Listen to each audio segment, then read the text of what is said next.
बहुत मेहरबानी। और आखिर में मैं ये चाहूँगा कि आप कोई एक ऐसा पैगाम फिर भी आपके दिल में है, कोई बात है, वो ज़रूर आखिरी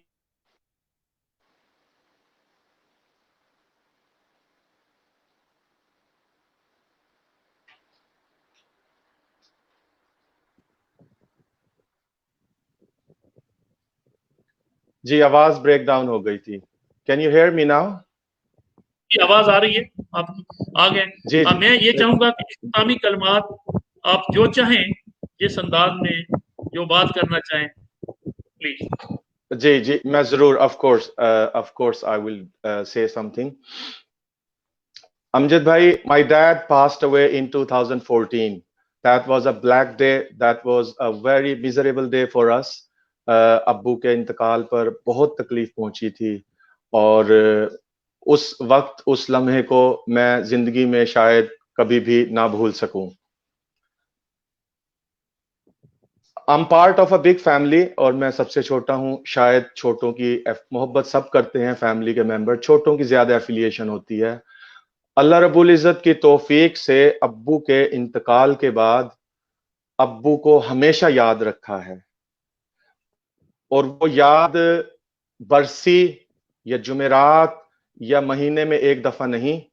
देखिए अल्लाह मुझे रयाकारी से बचाए। सिर्फ इनकरेजिंग और मोटिवेशनल बात की वजह से मैं अपनी ये बात अर्ज कर रहा हूं कि मैं रोजाना अब्बू के इंतकाल से पहले कुरान पढ़ने में नागा हो जाता था, लेकिन अब्बू के इंतकाल के बाद मैं रोजाना एक दफा यासीन और 2 दफा सूरह तबारकल्लेज़ी।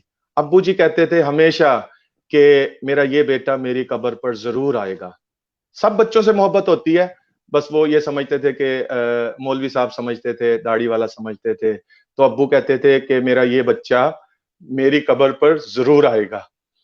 तो अल्हम्दुलिल्लाह अब्बू के इंतकाल के बाद सफर या लोकल जहाज में कभी भी अब्बू को याद कर कर अब्बू को उसका अजर जरूर भेजा है। पाकिस्तान में डिफरेंट स्कूल ऑफ थॉट्स हैं। कुछ चीज इससे कंट्रोवर्सी समझते हैं इस तरह सवाब भेजने को। वो अपने स्कूल ऑफ थॉट को फॉलो करें, कोई एग्री डिसएग्री ये चीजें चलती हैं। मेरा स्कूल ऑफ थॉट ये कहता है मुझे कि मैं सवाब पहुंचा सकता हूं, तो मैं वो अमल जरूर करता हूं।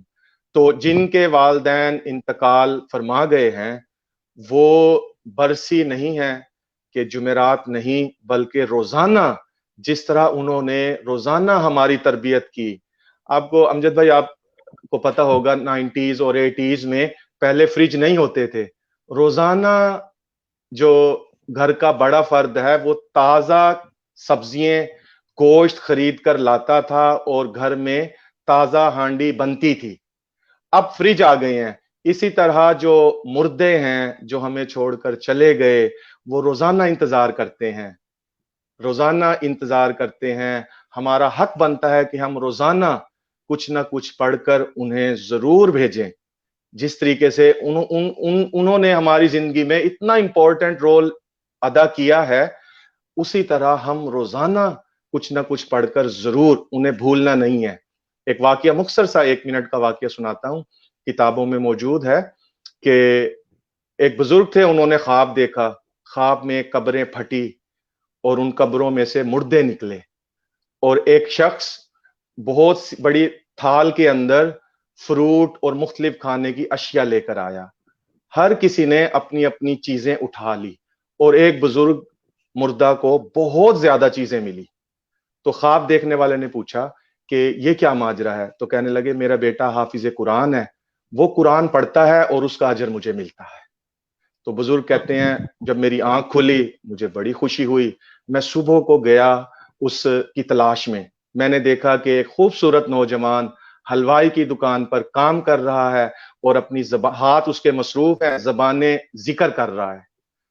कहते मुझे देखकर बड़ा फख्र हुआ। कुछ अरसे के बाद मैंने दोबारा ख्वाब देखा और फिर देखा कब्र फटी, सबने कुछ कुछ चीजें सामान लिया और वो जो बुजुर्ग थे वो खामोश बैठे थे। मैंने पूछा कि आपके पास तो बहुत कुछ आता था, आज आप खामोश क्यों हैं? तो कहने लगे मेरे पास कुछ भी नहीं आ रहा, मैं परेशान हूं।